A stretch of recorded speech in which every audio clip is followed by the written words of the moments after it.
what your estate plan says and where your money actually goes are not always the same thing. And there's a reason for that. I've seen it show up in ways people don't expect. Let me give you a simple example. I sat down with a couple recently and we started walking through how everything was set up. They had a will. They had accounts organized. They had everything documented. From their perspective, it felt clear. But as we went piece by piece, something came up. One of their larger accounts was a retirement account. And on that account, only one of their children was listed as the beneficiary. But their will said everything should be divided equally with their children.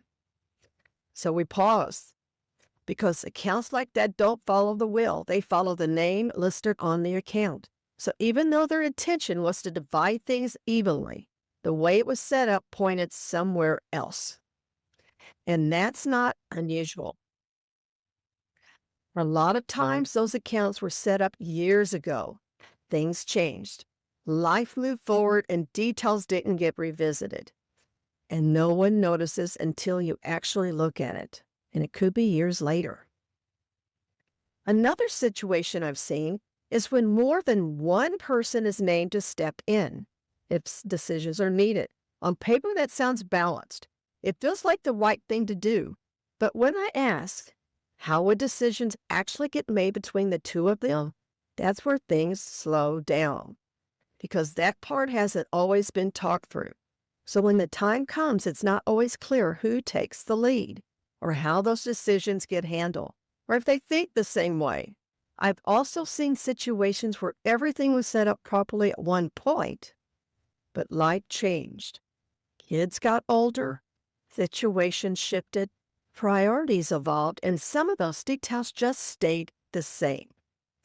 So when we reviewed it together, it didn't fully reflect where things are now, what they were wanting now. And that's really the takeaway. Most of the time, it's not about something being wrong. It's about things not lining up the way you expect. Different accounts follow different rules. Different decisions happen at different times.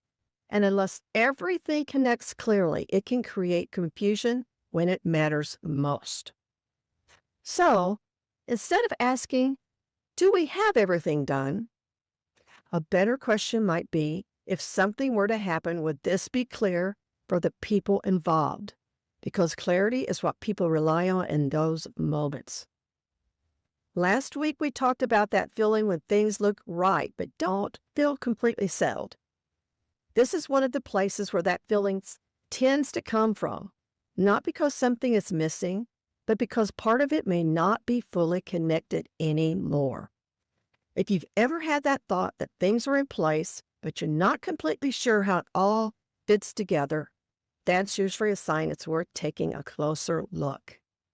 Not to redo everything, not to start from scratch, but to sit down and walk through it in a way that actually connects all the pieces and makes sense.